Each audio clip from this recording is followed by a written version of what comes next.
Think and grow rich एक ऐसी किताब है जो सिर्फ पैसा कमाने की बात नहीं करती, बल्कि एक माइंडसेट डेवलप करने की सीख देती है।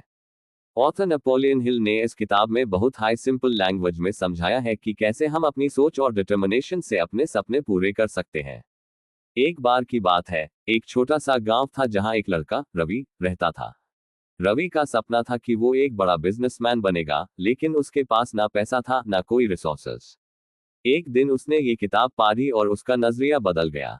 किताब की पहली बात जो रवि के दिल को लगी वो थी डेफिनेटनेस ऑफ पर्पस, एक स्पष्ट लक्ष्य होना चाहिए। रवि ने डिसाइड किया कि वो एक फूड डिलीवरी स्टार्टअप शुरू करेगा जो उन लोगों तक सस्ता और हेल्दी खाना पहुंचाए जो अपने गांव से दूर शहरों में काम करते हैं। उसने अपने गोल को एक नोटबुक में लिखा और उस पर रोज ध्यान दिया।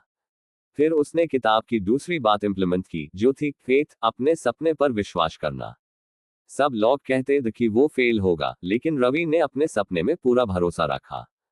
किताब के एक और पॉइंट ऑटो सजेशन का यूज करके वो रोज अपने आप को कहता, मैं अपना स्टार्टअप सक्सेसफुल बनाऊंगा। धीरे धीरे उसका भरोसा इतना मजबूत हो गया कि वो लोगों की नेगेटिव बातें इग्नोर करने लगा। रवि ने एक और इम्पॉर्टेंट लेसन अडॉप्ट किया, स्पेशलाइज्ड नॉलेज। उसने खुद को एजुकेट करना शुरू किया, ऑनलाइन कोर्सेज करे और एक्सपीरियंस्ड लोगों से बात करके अपनी नॉलेज बढ़ाए। उसने मास्टरमाइंड ग्रुप का भी आइडिया अपनाया, जिसमें उसने अपने जैसे कुछ लोग जो नए आइडियाज के लिए रेडी थे। ये ग्रुप एक दूसरे को सपोर्ट करता और नए नए सॉल्यूशंस निकालता। इस प्रोसेस में रवि ने एक और बात समझी जो किताब में लिखी है, परसिस्टेंस। बहुत सारी प्रॉब्लम्स आई, पैसे की दिक्कत हुई, लेकिन उसने कभी हिम्मत नहीं हारी। एक बार रवि का स्टार्टअप फेल होने के कागर पर था। उसके सारे इन्वेस्टर्स पीछे हट गए। उसने अपने एक दोस्त की मदद से एक नई स्ट्रैटेजी बने जो डिसीजन का एग्जाम्पल थी, तुरंत और सही डिसीजन लेना। उसने एक सब्सक्रिप्शन मॉडल लॉन्च किया जिसमें लोग महीने भर का खाना ऑर्डर करते और पैसे अपफ्रंट देते। ये मॉडल सक्सेसफुल हुआ और उसके बिजनेस का टर्निंग पॉइंट बना। आपको पता है, ये किताब एक और बहुत इंपॉर्टेंट बात सिखाती है जो है इमेजिनेशन। रवि ने अपने स्टार्टअप में इनोवेटिव आइडियाज लगाए, उन्होंने सस्टेनेबल पैकेजिंग और इको फ्रेंडली डिलीवरी मॉडल शुरू किया। ये सब उसके कंपेटिटर्स के पास नहीं था और इस वजह से वो मार्केट में आगे निकल गया। एक दिन रवि अपने ऑफिस के टेरेस पर खड़ा था, अपने सपने को सच होता देख रहा था। उसने सोचा, अगर उसने अपना माइंडसेट बदलने की पहली कोशिश नहीं की होती तो शायद ये सब कभी नहीं होता।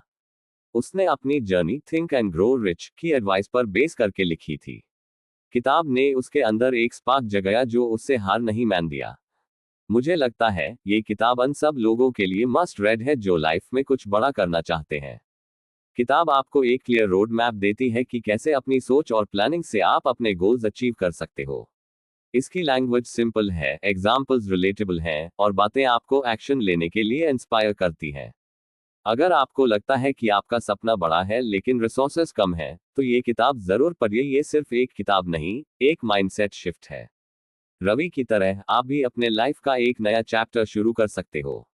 बस ये याद रखो, एक क्लियर विजन, अनवेवरिंग फेथ और परसिस्टेंट एफर्ट के साथ आप कुछ भी अचीव कर सकते हो।